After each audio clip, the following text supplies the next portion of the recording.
The studio lights blazed with merciless intensity, casting sharp shadows across the curved mahogany desk where two political titans sat locked in verbal combat. The red live sign pulsed like a heartbeat above camera 3, broadcasting their confrontation to 3 million viewers across America. In the center chair, moderator Rebecca Walsh gripped her notes with white knuckles, already sensing this debate was spiraling beyond her control. The fundamental issue with progressive education policy, Ben Shapiro declared, his words rapid-fire and precise, is that it prioritizes feelings over facts, ideology over intelligence. His signature smirk played at the corners of his mouth as he adjusted his navy tie. When we examined the empirical data on standardized testing outcomes, Congresswoman Jasmine Crockett leaned forward, her gold bracelet catching the studio lights. Mr. Shapiro, with all due respect, you're cherry-picking statistics to support a predetermined conclusion. The real data shows, Congresswoman, Shapiro interrupted, raising his hand with theatrical authority, let's establish some basic parameters here. When discussing educational policy, it helps to have actually experienced elite-level academic rigor. He paused for effect, allowing his words to hang in the electrically charged air. I understand that perspective might be challenging to grasp for someone with your, shall we say, more limited educational background. A ripple of uncomfortable laughter spread through the studio audience. Camera 2 zoomed in on Crockett's face, capturing the flash of indignation that crossed her features. In the control room, producer Mike Chen whispered urgently into his headset, "Stay on her reaction. This is television gold." Crockett's voice rose, her Texas accent becoming more pronounced under stress. Limited? I graduated magna cum laude from the University of Texas School of Law, Mr. Shapiro. I've argued cases before federal appellate courts. My educational credentials are a matter of public record. Shapiro waved dismissively, his confidence radiating like heat from the studio lights. Of course, of course. A perfectly respectable state school education. But when we're discussing the constitutional complexities of federal education funding, it helps to have studied constitutional law at the highest level. He straightened his shoulders, assuming the posture of academic superiority that had made him famous. I studied constitutional law at Harvard Law School, Congresswoman. Perhaps that provides a slightly more comprehensive foundation for this discussion. The audience murmured appreciatively. In the gallery, smartphones emerged like flowers blooming in fast forward, recording every moment for social media posterity. The Twitter feed scrolling across the studio's side monitors already showed hashtag Shapiro vs. Crockett trending nationally. Walsh attempted to regain control. Mr. Shapiro, let's focus on the specific policy proposals. Absolutely, Rebecca, Shapiro continued, clearly energized by the audience's response. But understanding policy requires understanding precedent. During my time at Harvard, studying under Professor Lawrence Tribe, we examined the historical evolution of education law dating back to Brown versus Board. He gestured expansively, his Harvard class ring glinting under the lights. The nuanced interpretation of the Equal Protection Clause requires a level of scholarly depth that, frankly, most practitioners simply don't possess. Crockett's eyes narrowed almost imperceptibly. Something flickered across her face, not anger, but calculation. She had spent years in courtrooms reading witnesses, detecting tells, sensing when someone was overplaying their hand. Professor Tribe, she repeated slowly, testing the words. Fascinating mentor, I'm sure. Indeed, Shapiro replied, missing the dangerous undertone in her voice. His seminar on constitutional interpretation was foundational to my understanding of federal authority in education. The intellectual rigor at Harvard is simply unmatched. When you've debated constitutional theory with the nation's foremost legal scholars, state-level perspectives can seem rather elementary. The studio audience chuckled again, but this time there was an edge to the laughter. Crockett remained perfectly still, her litigation training suppressing any visible reaction. But behind her composed exterior, her mind was working with laser precision. Mr. Shapiro, she said quietly, since you're so fond of specific details, perhaps you could refresh my memory about Professor Tribe's current role at Harvard? Shapiro's rhythm didn't falter. Well, naturally, he's one of the senior faculty members. A true giant in constitutional scholarship. His influence on American jurisprudence is immeasurable. And the building where his offices are located? The main law school complex, of course.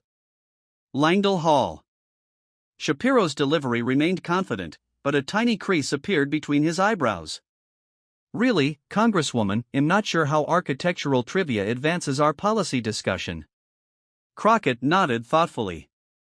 You mentioned studying under him during your time there. What year would that have been? This is highly irregular, Shapiro protested, gesturing toward Walsh. Are we here to discuss education policy or engage in some sort of personal inquisition? But Walsh was leaning forward now, sensing the shift in momentum. The studio audience had grown quieter, more attentive. Even the camera operators seemed to move with greater focus, instinctively drawn to the subtle tension building between the two speakers. It's a simple question, Mr. Shapiro, Crockett pressed, her voice maintaining its courtroom calm. What year did you study constitutional law with Professor Tribe at Harvard? Shapiro's jaw tightened almost imperceptibly. I graduated in 2007, as is well documented. My academic achievements are hardly secret. 2007, Crockett repeated, pulling out her smartphone with deliberate slowness. How interesting. What are you doing? Shapiro demanded, his carefully modulated tone showing its first crack. This is completely inappropriate during a televised debate. We're here to discuss policy, not engage in some sort of technological circus. Walsh half rose from her chair. Congresswoman, perhaps we should return to the education funding proposals. Oh, but this is about education, Rebecca, Crockett replied, never taking her eyes off Shapiro. It's about the importance of accuracy in academic credentials. Her fingers moved across her phone screen with practiced efficiency. You see, Mr. Shapiro, when you've spent as much time in federal court as I have, you develop certain habits. Fact-checking becomes second nature. The studio had grown unnaturally quiet. Even the ambient hum of the air conditioning seemed louder in the sudden stillness. Shapiro's face had lost some of its ruddy confidence, taking on a slightly pale cast under the harsh studio lighting. Ladies and gentlemen, he said, forcing his trademark rapid-fire delivery, what we're witnessing here is a perfect example of why progressive politicians struggle with substantive policy debate. When confronted with superior scholarship and deeper academic foundation, they resort to personal attacks and procedural games rather than engaging with the actual issues affecting American students and families. But Crockett wasn't listening to his deflection. Her eyes were fixed on her phone screen, scrolling through information with the focused intensity of a surgeon examining X-rays. The silence stretched on, punctuated only by the soft clicking of her fingernails against the glass screen. How very curious, she murmured, almost to herself. Shapiro leaned forward aggressively. Congresswoman, this theatrical display is frankly embarrassing. If you can't engage in substantive policy discussion without resorting to technological props, Mr. Shapiro, Crockett interrupted, looking up from her phone with the expression of someone who had just solved a particularly complex puzzle. I have to ask you something, and I think our viewers deserve a straight answer. The camera operators instinctively tightened their shots. In the control room, Chen was frantically switching between angles, sensing that television history was being made in real time. The Twitter feed on the side monitors had exploded into a cascade of comments and reactions. Ben, Crockett continued, her voice carrying the quiet authority that had served her so well in courtrooms across Texas, let's talk about your days at Harvard in a bit more detail. Shall we? The question hung in the air like smoke from an extinguished candle. Shapiro's confident smirk had vanished entirely, replaced by something that looked suspiciously like fear. The studio audience held its collective breath, sensing that the ground was shifting beneath their feet. In that moment, the balance of power in the debate and perhaps in the broader landscape of American political discourse began its dramatic transformation. The tension in Studio 7 was palpable, thick enough to cut with a knife. Jasmine Crockett's question hung in the air like a judicial gavel waiting to fall, while Ben Shapiro's face cycled through a spectrum of emotions, confusion, irritation, and something that might have been genuine concern. My days at Harvard? Shapiro repeated, his rapid-fire delivery noticeably slower. Congresswoman, I'm not sure what relevance my personal academic experience has to federal education policy. This seems like a rather obvious attempt to deflect from your inability to engage with substantive constitutional arguments. But Crockett was no longer the defensive politician who had entered this debate 20 minutes earlier. Her posture had shifted subtly, shoulders back, chin raised slightly, eyes focused with the intensity of a trial attorney who had just found the smoking gun. The transformation was so complete that even the studio audience seemed to sense it, their restless murmuring fading to absolute silence. "Oh, but it has everything to do with this discussion, Ben," she said, his first name rolling off her tongue with deliberate familiarity. "You see, when someone bases their entire argument on academic authority, when they repeatedly invoke their superior education as the foundation for their credibility, well." She paused, her fingers dancing across her phone screen. "Accuracy becomes rather important." Rebecca Walsh leaned forward, her journalistic instincts finally overriding her desire to maintain control. "Mr. Shapiro, the Congresswoman seems to be suggesting—" "I know exactly what she's suggesting," Shapiro snapped, his composed facade beginning to crack. "And it's frankly insulting. My academic credentials are well documented. I've built my entire career on intellectual honesty and factual accuracy. To imply otherwise is not just wrong, it's defamatory." Crockett looked up from her phone, her expression a masterpiece of controlled curiosity. "Defamatory? That's a strong legal term, Ben. As someone who actually practices law, I'm quite familiar with its implications." She set her phone on the desk with deliberate precision.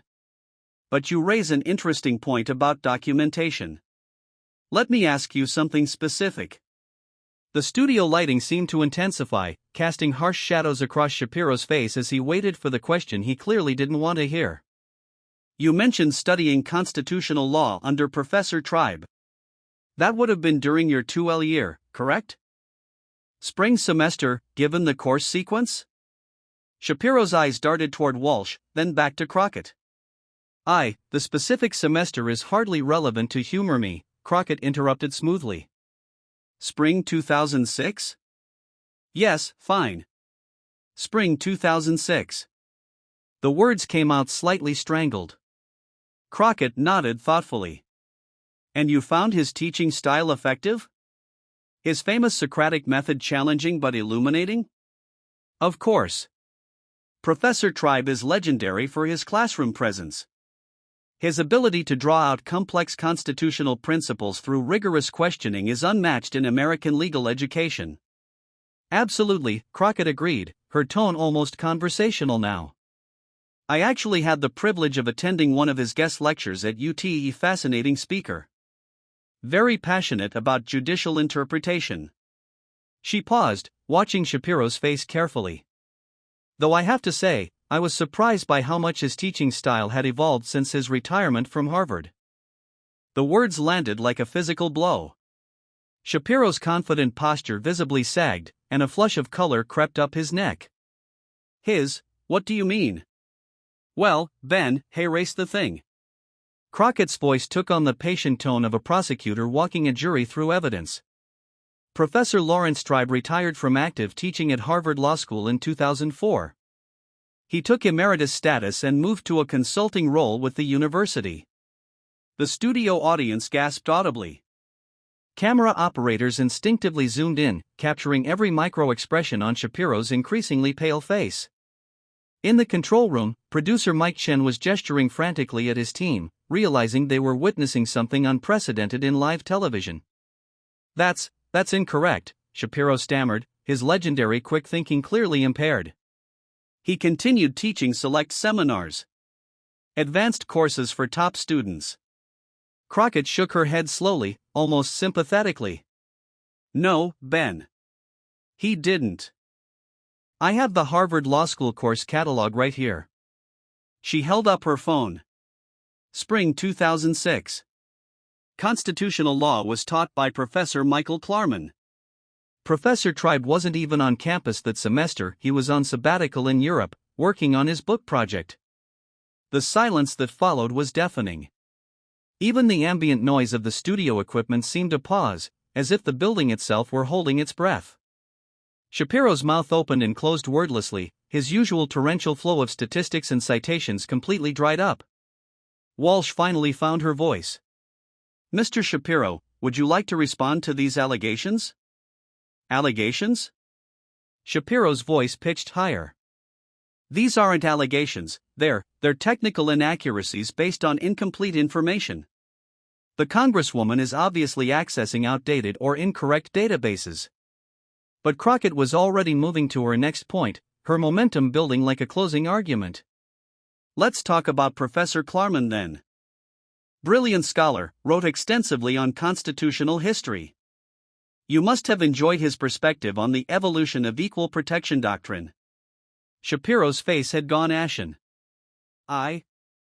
Professor Klarman, yes, naturally, his work on constitutional development was comprehensive." "Indeed. Especially his analysis of how the 14th Amendment's interpretation shifted during the civil rights era." Crockett's eyes never left Shapiro's face. "Though I imagine you found his teaching style quite different from what you expected, given his focus on historical context rather than pure doctrinal analysis." "Yes, exactly, the historical approach was..." Shapiro trailed off, clearly realizing he was being led into deeper water. Crockett leaned back in her chair, her expression shifting from prosecution to something approaching pity. "Ben, Michael Klarman teaches at the University of Virginia. He's never been on the Harvard faculty." The studio erupted. The audience's gasp was so loud it registered on the microphones, creating a brief feedback squeal that the sound engineers scrambled to control. Shapiro's face cycled through confusion, panic, and finally, desperate anger. "This is ridiculous," he shouted, standing abruptly from his chair. "You're playing semantic games with course schedules and faculty rosters. The substantive point remains, I received my legal education at Harvard Law School, and that education informs my analysis of constitutional issues." But Crockett remained seated, calm as still water.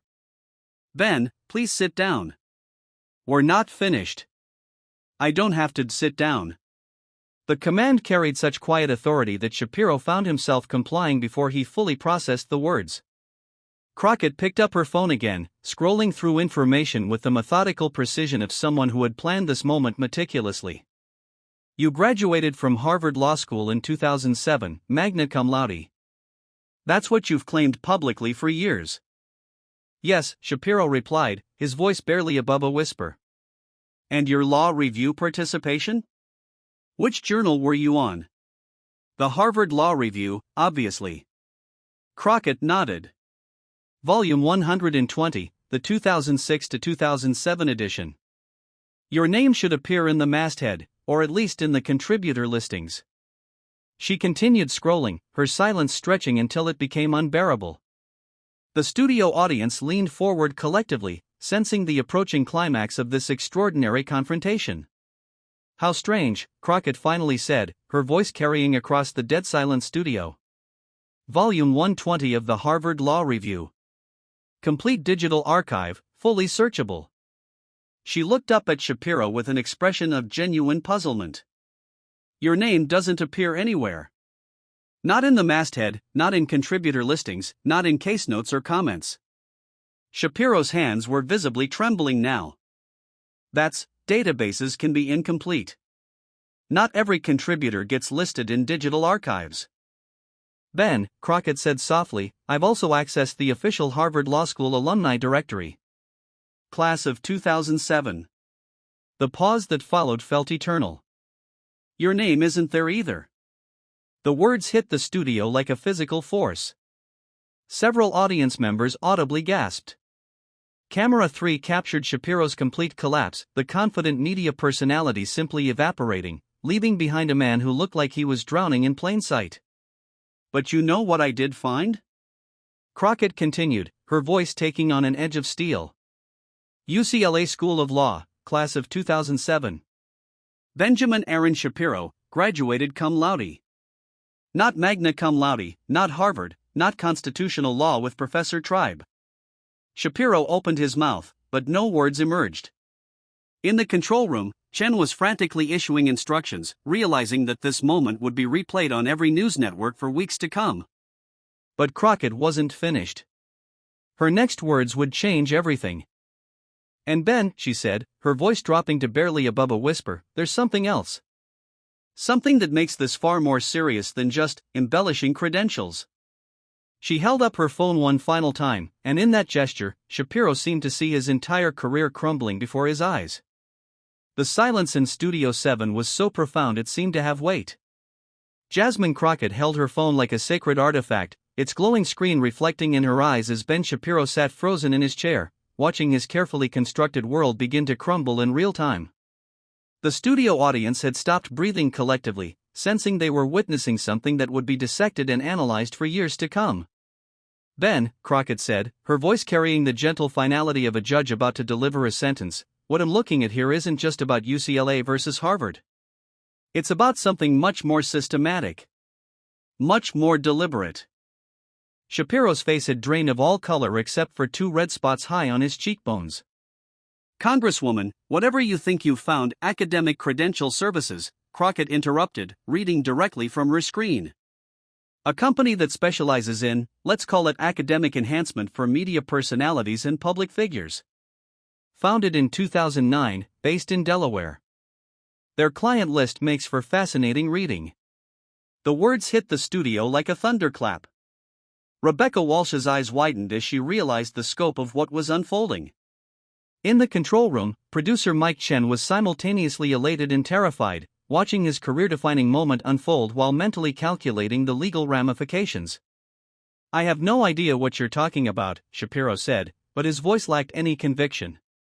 His hands gripped the edge of the desk with white-knuckled intensity. Crockett continued scrolling, her expression a mixture of professional satisfaction and genuine dismay. According to their internal database, which, by the way, was part of a federal investigation into document fabrication last year, Academic Credential Services has been providing enhanced biographical materials to media figures since 2010. She looked up from her phone, meeting Shapiro's terrified gaze directly.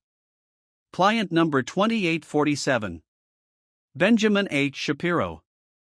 Services provided, Harvard Law School documentation package, complete with fabricated transcripts, manufactured law review credentials, and detailed background materials for media appearances." The studio erupted into chaos. Audience members shouted questions, cameras swiveled frantically to capture every reaction, and Walsh's attempts to maintain order were completely overwhelmed by the magnitude of the revelation. Through it all, Shapiro sat motionless, staring at Crockett as if she were an apparition. That's completely false," he whispered, but the words carried no weight. "A fabrication. Corporate espionage. Someone has compromised those systems to Ben," Crockett said, her voice cutting through his rambling denial like a scalpel. "They have your signature on the service agreement. They have bank records showing payments totaling $47,000 over 3 years. They have email correspondence where you specifically requested Harvard credentials that would stand up to basic media scrutiny." The revelation hit the studio like a physical force.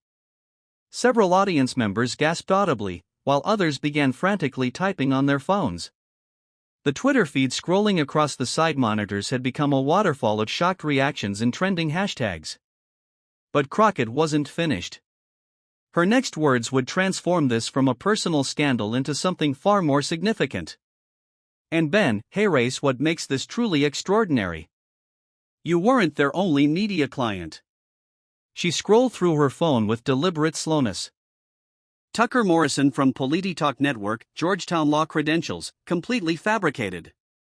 Sarah Chen from Conservative Truth Media, Yale PhD in political science, never existed.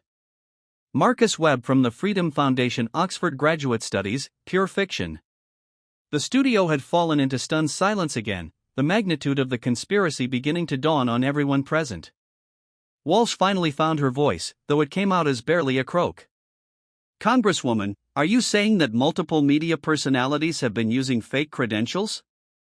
"I'm saying that what we're looking at appears to be a systematic operation to manufacture academic authority for political commentators," Crockett replied, her prosecutorial training evident in every measured word. "An entire industry built on deception, designed to give weight to political opinions by creating false educational foundations." Shapiro suddenly lurched to his feet, his chair rolling backward with such force it hit the studio wall. "This is insane. A conspiracy theory. You're destroying people's careers based on hacked information and fabricated documents." But as he stood there, trembling with rage and desperation, his phone began buzzing insistently on the desk. Then Walsh's phone. Then the studio's landlines began ringing in a cacophony of electronic urgency.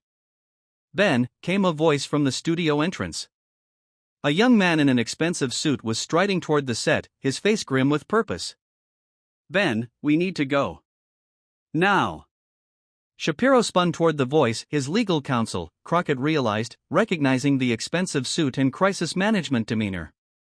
"David, what? The Daily Wire's stock price has dropped 40% in the last 10 minutes, the lawyer said, his voice carrying clearly in the studio's acoustics. "CNN is running your story as breaking news. The Justice Department has issued a statement about reopening the Academic Credential Services investigation." The blood drained from Shapiro's face completely. Around the studio, the reality of the situation was sinking in for everyone present. This wasn't just about one man's lies, it was about the credibility of an entire ecosystem of political commentary. "This is a setup," Shapiro said, turning back to Crockett with desperate eyes. "You planned this. This whole debate was designed to expose the truth?" Crockett interrupted, standing slowly from her chair. "Yes, Ben. It was." The admission sent another shockwave through the studio. Crockett's transformation was now complete. Gone was any pretense of the defensive politician who had entered this debate an hour ago. In her place stood someone who had orchestrated every moment of this confrontation with surgical precision. "You see," she continued, addressing not just Shapiro but the cameras and the millions of viewers beyond, "this investigation began 6 months ago when a whistleblower from Academic Credential Services contacted my office. They provided documentation showing a network of media personalities who had purchased fake academic credentials to bolster their authority on political issues." She gestured toward Shapiro, who stood frozen like a deer in headlights. Mr. Shapiro wasn't randomly selected for this debate. He was specifically invited because his case represents the most egregious example of this systematic deception. For over a decade, he has built his brand on intellectual superiority, on having attended Harvard Law School, on possessing credentials that legitimized his authority to speak on constitutional matters. Walsh found her journalistic instincts returning despite the chaos. "Congresswoman, are you saying this entire debate was a planned exposure?" "I'm saying that the American people deserve to know when the voices they trust, the experts they rely on for political analysis, have built their authority on complete fabrications," Crockett replied. "When someone spends years claiming to destroy liberals with facts and logic, those facts had better be real." Shapiro's lawyer was now at his elbow, urgently whispering in his ear. But Shapiro seemed unable to move, transfixed by the magnitude of his exposure. Around the studio, phones continued ringing, and the Twitter feed had become a blur of shocked reactions and trending hashtags. "The question now," Crockett continued, her voice taking on the cadence of a closing argument, "is what other media personalities have built their careers on similar deceptions. How many political commentators are speaking with borrowed authority? How many expertise claims are built on purchased credentials?" She held up her phone one final time. "This database contains over 200 names. Media personalities, political commentators, think tank fellows, all of whom purchased enhanced academic credentials to bolster their public authority." The studio erupted again, but this time the chaos felt different, charged with the electricity of a story that would reshape American media. Shapiro finally seemed to find his voice, though it came out as a strangled whisper. "You've destroyed everything," he said, staring at Crockett with a mixture of hatred and grudging respect. "My career, my reputation, my family's—" "No, Ben," Crockett interrupted, her voice carrying an unexpected note of sadness. "You destroyed it the moment you decided that fake credentials were acceptable foundations for real influence." "I just held up a mirror."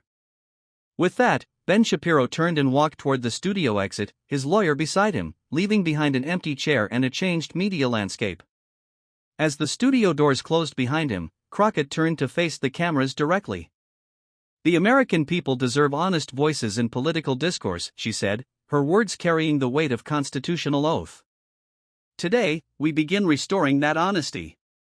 The red recording light continued to pulse, capturing every moment for posterity, as the empire of fabricated expertise crumbled in real time.